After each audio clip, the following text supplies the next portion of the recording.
कार्यक्रमका विशिष्ट अतिथि नगर प्रवक्ता वडा नम्बर 10 का उपाध्यक्ष नवराज भट्टराईज्यू, यसै विद्यालयका प्रिन्सिपलज्यू, यसै विद्यालयका शिक्षक शिक्षिकाज्यूहरू, गीतकार रामबाबु सुवेदीज्यू, बुढालिङ्गन नगरपालिकाका स्वर व्यक्ति जयकुमार श्रेष्ठज्यू, तपाईँ सम्पूर्ण कलाप्रेमी प्रतिभाशाली विद्यार्थी भाइ बहिनीहरू सबैलाई नमस्कार गर्न चाहन्छु। नमस्कार।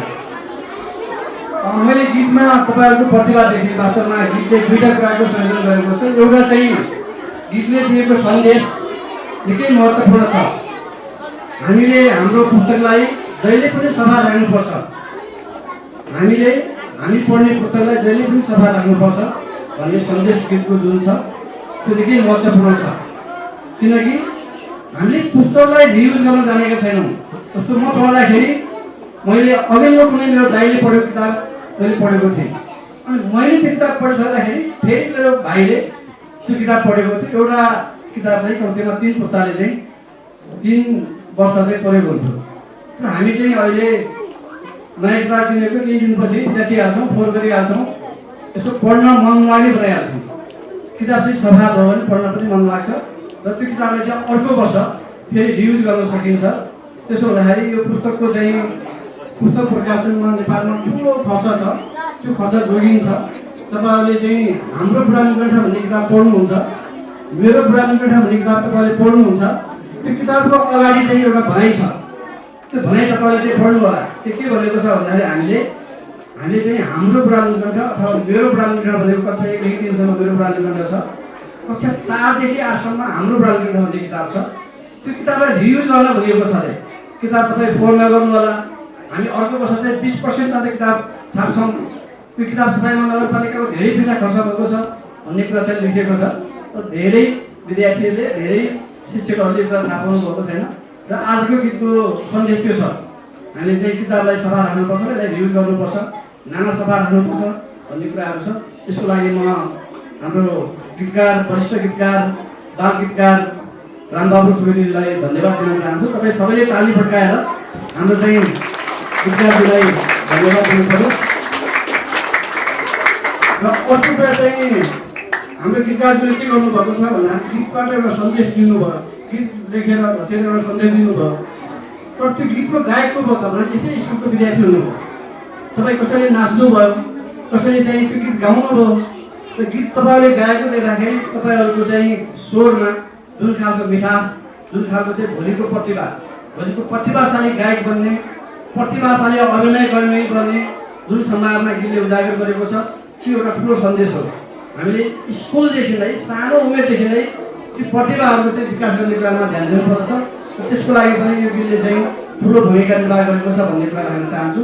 र अर्को कुरा चाहिँ अहिले बुढालिङ्गन नगरपालिकाले हाम्रो वार्षिक नीति र कार्यक्रममा बुढालिङ्गन नगरपालिकाको 2083-84 को वार्षिक नीति र कार्यक्रममा आएको छ। त्यो के भनिएको छ भन्दाखेरि प्रतिभाशाली कक्षा भनेको छ। हामीले हरेक विद्यालयमा कम्तीमा एउटा चाहिँ प्रतिभाशाली कक्षा बनाउँछौँ। त्यो प्रतिभाशाली कक्षा भनेको के हो भन्दाखेरि त्यो कक्षामा जति विद्यार्थी पढ्नुहुन्छ हरेक विद्यार्थीमा कुनै न कुनै प्रतिभा छ, कुनै न कुनै क्षमता छ। त्यसलाई शिक्षकले चाहिँ पहिचान गर्नु पर्यो। कुन शिक्षक चाहिँ त्यो खालको क्षमता राख्नुहुन्छ त्यो कक्षामा खटाउने। हुन त सबै शिक्षकले सबै कक्षामा चाहिँ त्यो प्रतिभाशाली विद्यार्थी विकास गर्ने कक्षा हुनुपर्छ र सबै शिक्षक चाहिँ प्रतिभाशाली विद्यार्थी उत्पादन गर्ने शिक्षक हुनुपर्दछ। र हामीले यो वर्ष चाहिँ त्यही एउटा कक्षामा, एउटा स्कुलको एउटा कक्षामा त्यो कल्पना गरेका छौँ। र तपाईँहरूले चाहिँ त्यो विद्यार्थीले जन्मजात एउटा क्षमता बोकेर आएको छ, एउटा प्रतिभा बोकेर आएको छ, त्यसको पहिचान गरिदिनुहोस्।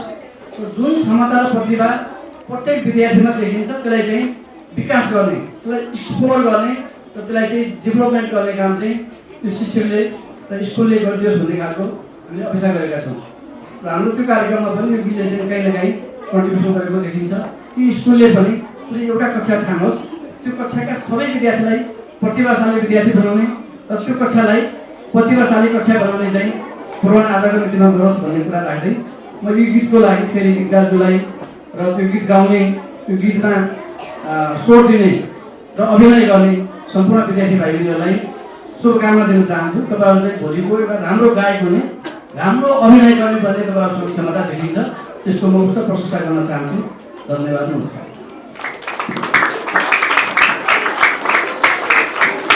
धन्यवाद ललित सर। बालबालिकाहरूलाई कला साहित्यमा लगानी गर्नु नै एउटा देशको पहिचान चिनारी हुन्छ र त्यसको लागि प्राङ्गण नगरपालिकाले गर्न आएको क्रिएटिभ क्लास भन्ने प्रोग्राम चाहिँ मलाई अत्यन्तै मन पर्यो। म त्यसको लागि सरलाई हृदयदेखि धन्यवाद दिन चाहन्छु। तपाईँहरूले यसको लागि क्ल्याप गरिदिनु होला। अब म यसै गरी यस कार्यक्रमका विशिष्ट अतिथि नवराज भट्टराईज्यू जो नगर प्रवक्ता पनि हुनुहुन्छ र यस वडाको वडाध्यक्ष हुनुहुन्छ। उहाँ पनि कला साहित्यलाई एकदमै माया गर्नुहुन्छ। त्यो भएर पनि हामीले उहाँलाई विशेष निम्ता पठाएका थियौँ।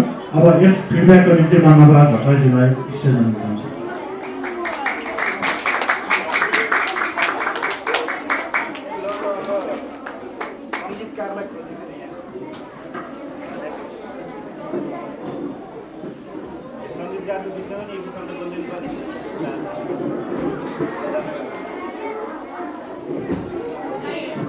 धन्यवाद कार्यक्रम सञ्चालकजी।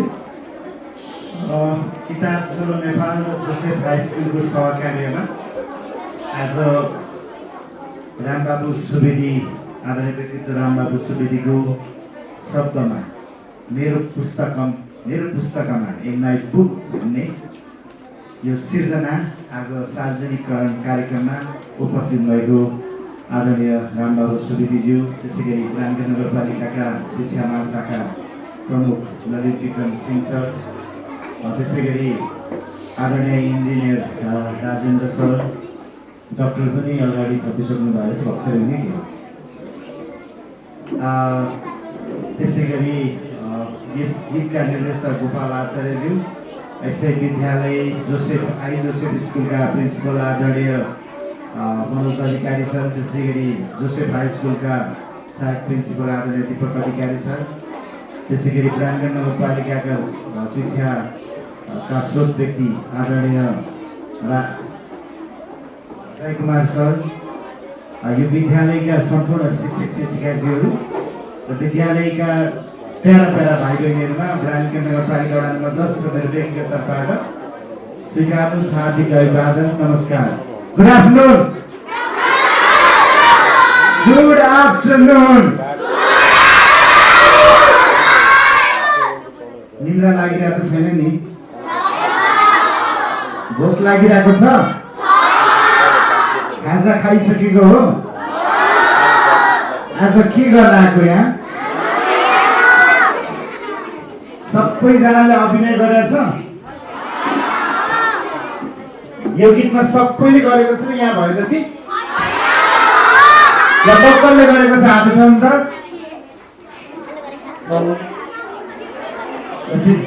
ल हात तल जानु। त्यो सुटिङ हेर्न चाहिँ को गएको हात उठाउँछ? सुटिङ हेर्न मात्र कि खेल्न होइन? हेर्न मात्र। जो खेल्यो त्यही मात्र हेऱ्यो होइन त हो? जसले खेल्यो अघि कसले? यो नानी अगाडिको नानीले। हो तिमी त गफाडी लाग्यो मलाई, कस्तो मिठो गरिदिएको है, कस्तो सिलसिलाबद्ध मिलाएर। अर्को नानीको सट्टा पनि तिमीले बोल्यौ है। एकदमै राम्रो यो बालबालिकाको चाहिँ खास गरी हामी बाल दिवस मनाउँदै गर्दा हो नगरपालिकामा चाहिँ फेरि अब एकछिन सुन न, तिमीहरूकै लागि कुरा गर्न आइरहेको छु त। अहिले फेरि लास्टमा यो गीत बजाएर फेरि नाच्नुपर्छ अघि जस्तै है, नाच्ने अघि। म धेरै बोल्दिनँ, म केही कुराहरू मात्र भन्छु। मैले पनि यहाँ बसेको सबैजनाले तिमीहरूको उमेर समूह पार गरेको है। हामी पनि यस्तै गरी विद्यालयमा पढ्न जान्थ्यौँ, यसै गरी साथीसँगै हुन्थे। अब यतिको सुटिङमा चाहिँ जान पाइएन, यतिको भिडियो चाहिँ खेल्न पाइएन। त्यो चाहिँ हाम्रो लागि पनि त्यो सपना नै रह्यो। तिमीले कमसेकम त्यो चाहिँ पुरा गर्यो, त्यस कारणले पनि भाग्यमानी छौ। अहिले त प्रविधिका कारणले गर्दाखेरि पनि धेरै कुरा सम्भव छ। यो प्लेटफर्मका हिसाबले पनि सोसियल मिडियाको प्लेटफर्मले पनि आफूसँग भएको क्षमताका माध्यमबाट पनि चाँडै भाइरल हुन सकिन्छ। कतिपय बाल कलाकारहरू पनि, तपाईँहरूकै उमेरसँगको बाल कलाकारहरू पनि आफ्नो प्रतिभाले क्षमताले धेरै पपुलर हुनुभएको पनि तपाईँले देख्नु भएको छ। यही विद्यालयमा पनि मैले तपाईँहरूको विद्यालयमा पनि धेरै कलाकारहरू छन्। ती कलाकारहरूले चाहिँ आफ्नो कलाका माध्यमबाट राष्ट्रिय रूपमा पनि नाम कराएका कलाकारहरू छन् नि, छैन? त को छ भन्दा त तिमीहरूकै स्कुलमा एकजना राष्ट्रिय कलाकार छ नि, याद छ?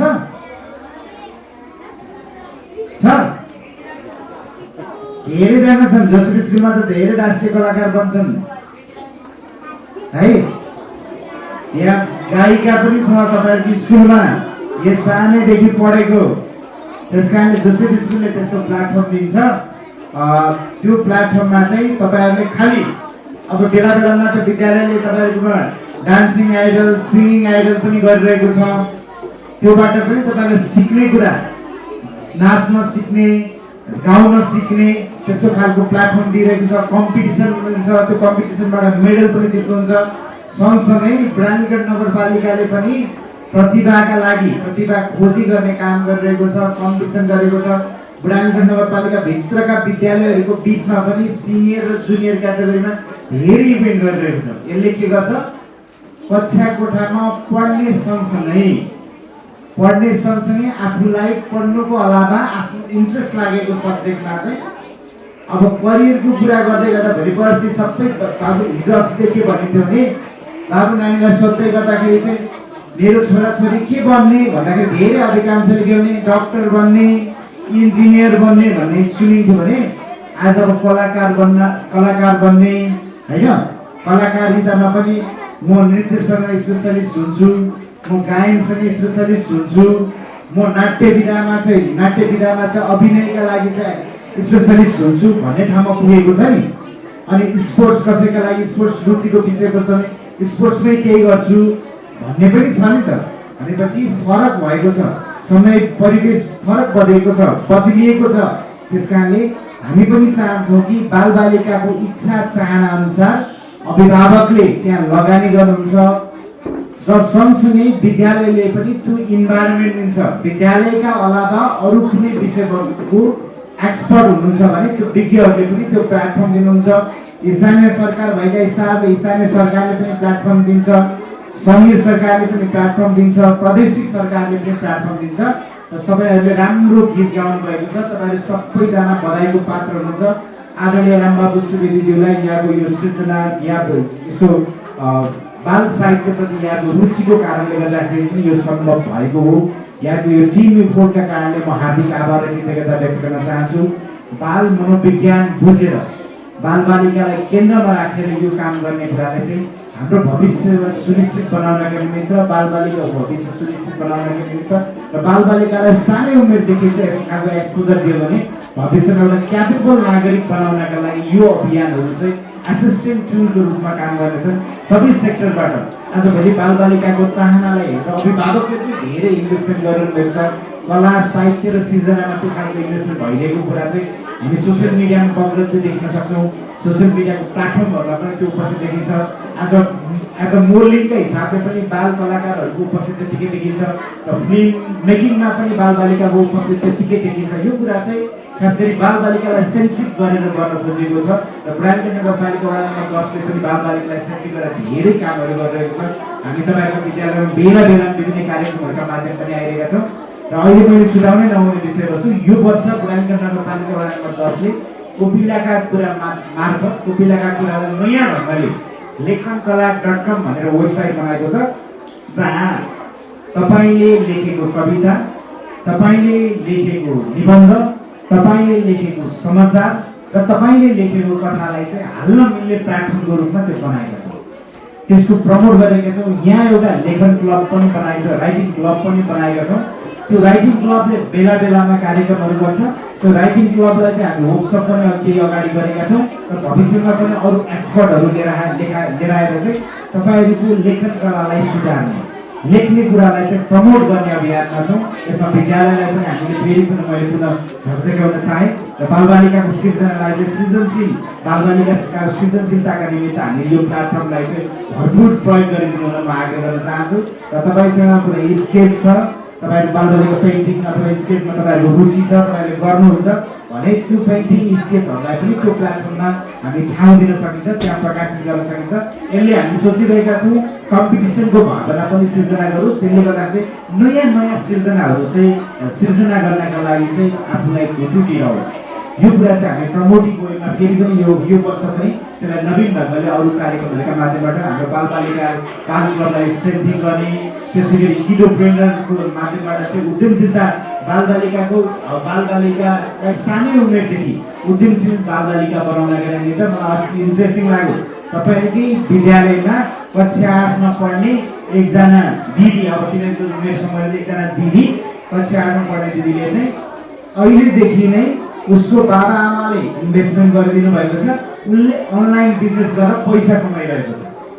त्यो कुरा पनि हामी उद्यमशील बनाउनका लागि सानै उमेरदेखि चाहिँ त्यस्तो व्यक्तित्वहरू, अनुकरणीय व्यक्तित्वहरू यो विद्यालयमा छन्, जसले पढ्नुको अलावा चाहिँ पैसालाई पनि सँगसँगै पैसा कमाउने विधालाई पनि सँगै लिएर जान सकिन्छ, आफ्नो बिक्री कलालाई अथवा सेलिङ कलालाई पनि सँगसँगै लिएर जान सकिन्छ भन्ने कुरा चाहिँ त्यो हामीले प्रयोग गर्ने प्लेटफर्मका माध्यमबाट हामी के भन्छ, बालबालिका ग्याजेट चलायो, केही अभिभावक पनि हुनुहुन्छ ग्याजेट चलायो भनेर बालबालिका बिग्रिने हो कि भन्ने हामीलाई डरको विषय गर्छ।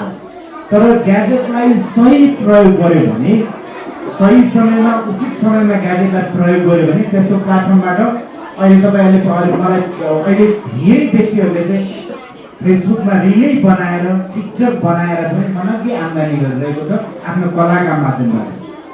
र त्यसलाई चाहिँ त्यो सँगसँगै आफूसँग भएको सिर्जना अथवा एज अ बिजनेस माइन्डसेट पनि क्रिएट गर्न सक्यो भने त्यही बिजनेस माइन्डसेटबाट बालबालिकाका माध्यमबाट आफ्नो अभिभावकको पेसा व्यवसायलाई पनि प्रमोट गर्न सकिन्छ। त्यस कारण कहाँनिर युज गर्ने हो, बालबालिका फरक डिरेक्सनतिर गइरहेको छ कि चलाउन नहुने प्लेटफर्मतिर छ कि भन्ने कुरा चाहिँ अभिभावकले हेर्नु पर्यो। तर ऊ केही सिक्नका लागि त्यो प्लेटफर्म प्रयोग गरिरहेको छ, त्यो सिकाइले उसको क्षमतामा केही अभिवृद्धि गरिरहेको छ, त्यसले सोसाइटीमा केही कोअप गरिरहेको छ भने चाहिँ त्यसलाई पुस गर्नुपर्छ, त्यसलाई बुस्ट गर्नुपर्छ। त्यो कुरामा चाहिँ हामीले सही ठाउँमा छ कि छैन आफ्नो अब्जर्भेसन चाहिँ माइन्युटली हुन जरुरी छ। तपाईँहरूले नियन्त्रित चाहिँ तपाईँहरूसँग नियन्त्रित हुनु पर्यो र नियन्त्रित तपाईँहरूले नियन्त्रित गर्दै गर्दाखेरि चाहिँ उनीहरूलाई पनि स्वनियन्त्रण हुने बानी चाहिँ बसाल्नु पर्छ। यति गर्न सक्यो भने ग्याजेटले चाहिँ जुन दुर्घटना निम्ति आउला भन्ने हामीलाई लागिरहेको छ त्यो दुर्घटना निम्ति आउँदैन, यसले सही सदुपयोग गर्छ, सिकाइलाई पनि अब्बल बनाउनेछ। त्यसैले समयसँगै ग्याजेट पनि प्रयोग गर्ने, ग्याजेट सँगसँगै पुस्तकहरू पढ्ने हामीलाई पनि हामी कोर्स बुक मात्रै होइन, कोर्सभन्दा बाहिरका बुकहरूलाई पनि बेला बेलामा कम्युनिटी लाइब्रेरीहरू भिजिट गर्ने, विद्यालयले रेफरेन्स बुकहरू दिइरहेको छ, त्यो बुकहरू पढ्ने कुरालाई चाहिँ एक्स्ट्रा नलेज गेन गर्ने कुराले चाहिँ बाहिरी दुनियाँसँग, बाहिरी संस्कार, बाहिरी संसारसँग पनि विद्यार्थी भाइ बहिनीलाई चाहिँ पुर्याउने काम हुन्छ। यो दिशातर्फ पनि मैले ध्यान आकर्षण गराउँदै फेरि पनि यो राम्रो गीतको, राम्रो कलाको, राम्रो कलाको, राम्रो संयोजनका निम्ति सम्पूर्ण टिमलाई हार्दिक आभार र धन्यवाद व्यक्त गर्दै मेरो भनाइ टेक्न छु। धन्यवाद, नमस्कार। थ्याङ्क यू, धन्यवाद सर। अब हामी कार्यक्रमको अन्तिम चरणमा छौँ। म अभिभावकको प्रतिनिधित्व गर्दै अन्जु घिमिरेजीलाई म फिडब्याकको निम्ति स्टेजमा जान्छु।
धन्यवाद।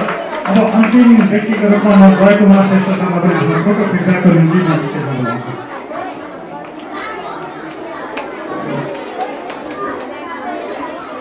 धन्यवाद। आजको यस कार्यक्रमका आदरणीय व्यक्तित्वहरू र विशेष गरी रामअवसर र उपस्थित सम्पूर्ण विद्यार्थी भाइहरूलाई नमस्कार भन्न चाहे। वास्तवमा आज जुन हामीले एउटा बाल गीत हामीले हेरिरहँदाखेरि वास्तवमै एकदमै राम्रो रूपमा पाइएको थियो र यस्तो गीतलाई रचना गर्ने हाम्रो आदरणीय व्यक्तित्व र यो गीतलाई यहाँसम्म पुर्याउने यो स्कुल जोसेफ स्कुल र सम्पूर्ण कलाकार भाइ बहिनीलाई धेरै धेरै धन्यवाद र बधाई पनि भन्न चाहन्छु।